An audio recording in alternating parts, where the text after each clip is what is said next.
दिवस भी है और बसंत पंचमी का अवसर भी है।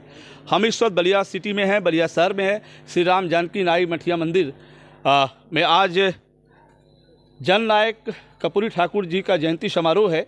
आज के अवसर पे बहुत सारे कार्यक्रम आयोजित हैं। आज आइए हमारे बीच में समाज के अध्यक्ष हमारे बीच में हैं कि आज के दौर में जो कार्यक्रम हो रहा है और बेहतर होना चाहिए, उसके लिए समाज को क्या करना चाहिए? जी, समाज को और आगे बढ़ना चाहिए और मैं चाहूँगा कि समाज जो है अपने कर्पूरी जी के इस साल तो कुछ कम हुआ, लगेगा इस साल से मैं बता दे रहा हूँ आप पत्रकार जी कि और ज़्यादा हज़ारों के स्थिति में हम इस समारोह को मनाएंगे। आइए सर, आप कुछ कहना चाहेंगे? मैं all India Mahapadanand community educated association के जिला सचिव, आज हम लोग 26 जनवरी गणतंत्र दिवस के रूप में भी इस मंदिर प्रांगण में मनाते हैं, जो सुबह हम लोगों ने झंडा फहरा करके मनाया। उसके बाद से अपने महामानव जननायक कर्पूरी ठाकुर जी की आज 99वीं जयंती इस राम जानकी नाई मंदिर में मना रहे हैं।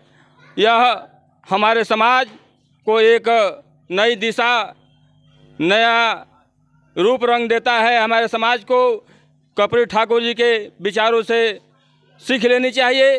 जो हमारे जननायक कहलाए, क्यों कहलाए, इसकी भी जो है एक कड़ी है।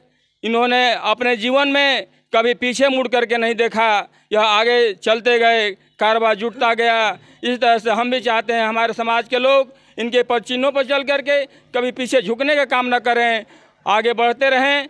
यही इनकी जयंती का हम लोगों की जो है श्रद्धा सुमन अर्पित करते हुए मैं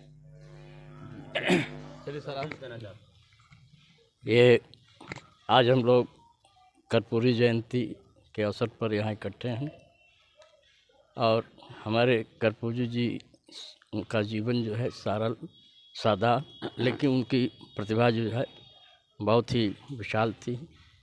उनका व्यक्तित्व तो बहुत बड़ा था और उसके बल पर उन्होंने राजनीतिक में वो मुकाम हासिल किया जो किसी इस तरह के साधारण लोगों में से कोई इकट्ठा नहीं हुआ। चलिए, बहुत बहुत धन्यवाद। अच्छा सर, आज जयंती पे क्या कहना चाहेंगे आप?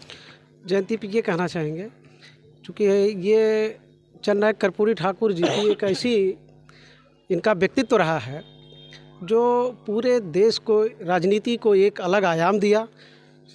पूरे देश की जनता को, खास करके जो उस समय दलित, शोषित, वंचित, पिछड़े वर्ग के लोग थे, उनको एक बढ़िया आरक्षण के माध्यम से एक बढ़िया आयाम दिया, जिससे उनके हक अधिकार के लिए उन्हें अपना एक पहचान मिली।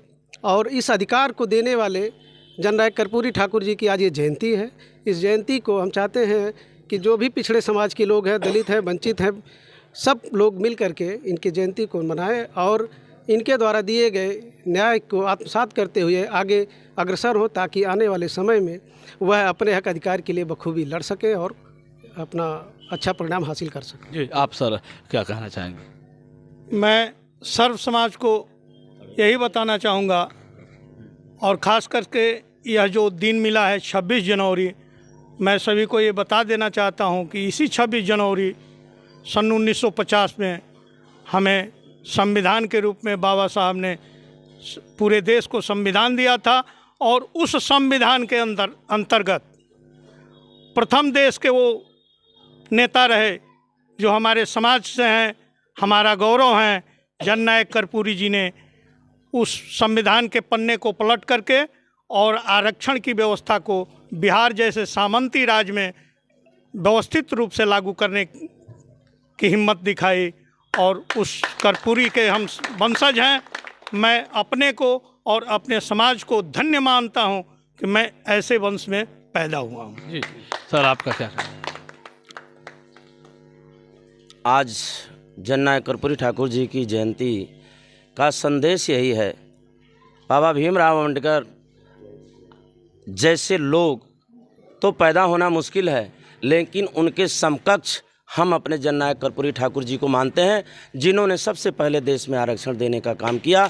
इस व्यवस्था को सुचारू रूप से चलाने के लिए जो व्यवस्था इन्होंने दी, हमारे महापद्मानंद जी थे। मगध देश का, जो पहले मगध देश कहा जाता था, संघीय ढांचा का जो देन है वो सम्राट महापद्मानंद जी का है। उसी का अनुसरण करते हुए जननायक कर्पूरी ठाकुर जी ने और भीमराव अंबेडकर जी के संविधान को पढ़ करके उन्होंने आरक्षण जो लागू किया। आज अगर हम अन्य जातियों के सामने अगर खड़ा होते हैं तो ये सिर्फ अगर देन है तो बाबा भीमराव अंबेडकर की और जननायक कर्पूरी ठाकुर जी की। मैं इसी के साथ अपने बातों को विराम देता हूँ। चलिए, बहुत बहुत धन्यवाद आपके इस कार्यक्रम में। इतना ही बहुत कुछ, फिर हम आपसे जुड़ेंगे, तब तक इतना ही जुड़े रहें। बलिया आज का से मैं रोशन जायसवाल, नमस्कार।